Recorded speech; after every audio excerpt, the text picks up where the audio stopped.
ನಮಸ್ತೆ ಸ್ನೇಹಿತರೆ, ಇಲ್ಲಿ ಕಾಣ್ತಾ ಇರೋದು ಬಿಕ್ಕೆ ಹಣ್ಣು, ಬಿಕ್ಕೆ ಗಿಡ ಅಂತ ಹೇಳ್ತೀವಲ್ಲ ಅದು.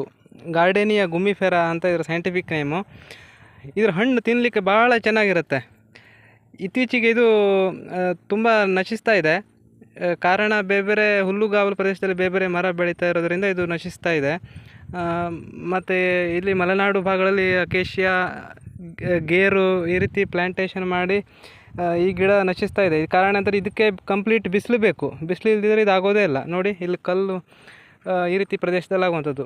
ಬಟ್ ಸ್ಲೋ ಬೆಳವಣಿಗೆ, ಒಂದು 2-3 ವರ್ಷ ಬೇಕು. ಪಾಟಲ್ಲೇ ಮಾಡ್ಕೋಬೋದು. ನೋಡಿ ಇಷ್ಟೇ ಗಿಡ ಹಾಕೋದು. ಹೀಗೆ ಅಲ್ಲೆಲ್ಲ ಗಿಡ ಇದೆ, ಎಲ್ಲದು ಇಷ್ಟೇ ಒಂದು ರೀತಿ ಮರದ ಆಕಾರ ಬರುತ್ತೆ. ರಸ್ತೆ ಬದುಗಳಲ್ಲಿ ಹಾಕೋಬೋದು, ಅಥವಾ ನಿಮ್ಮ ತೋಟಗಳಲ್ಲಿ ಎಲ್ಲ ಕಡೆಗೂ ಹಾಕ್ಕೊಳ್ಬೋದು.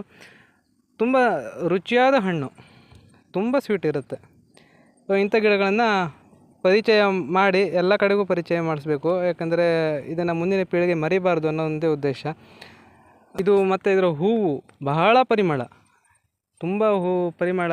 ನಾವು ಅನಂತ ಪುಷ್ಪ ಅಂತ ಹೇಳ್ತೀವಿ, ಗಾರ್ಡೇನಿಯಾ ಫ್ಲವರ್ ಅಂತಲೇ ಬರ್ತಾ ಇದೆಯಲ್ಲ, ಸೊ ಅದರದ್ದೇ ಜಾತಿ ಇದು. ಸೊ ಇದು ಗಾರ್ಡೇನಿಯಾ ಗುಮಿಫೆರಾ. ತುಂಬ ಚೆನ್ನಾಗಿದೆ, ಹೂವು ಆಗುತ್ತೆ, ಪರಿಮಳದ ಹೂವು, ಹಣ್ಣು. ಮತ್ತು ಇದು ಎಲ್ಲದು ಪಾರ್ಟ್ಸ್ ಕೂಡ ಔಷಧಿಗೆ ಹೋಗುತ್ತೆ. ಇದು ಎಲ್ಲ ಮೆಡಿಸಿನ್ ವ್ಯಾಲ್ಯೂ ತುಂಬ ಇದೆ. ಅಜೀರ್ಣದ ಸಮಸ್ಯೆ, ಹೊಟ್ಟೆ ಸಮಸ್ಯೆ, ಹಲ್ಲು ನೋವು ಸಮಸ್ಯೆಗಳಿಗೆಲ್ಲ ಇದ್ದ ಮೆಡಿಸಿನ್ ಯೂಸ್ ಮಾಡ್ತಾರೆ. ಸೊ ಒಳ್ಳೆ ಗಿಡ. ಸೊ ಇದನ್ನು ಹೆಚ್ಚು ಹೆಚ್ಚು ಪರಿಚಯ ಮಾಡಬೇಕಾಗಿದೆ.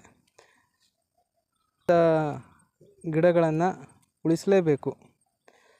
Thank you.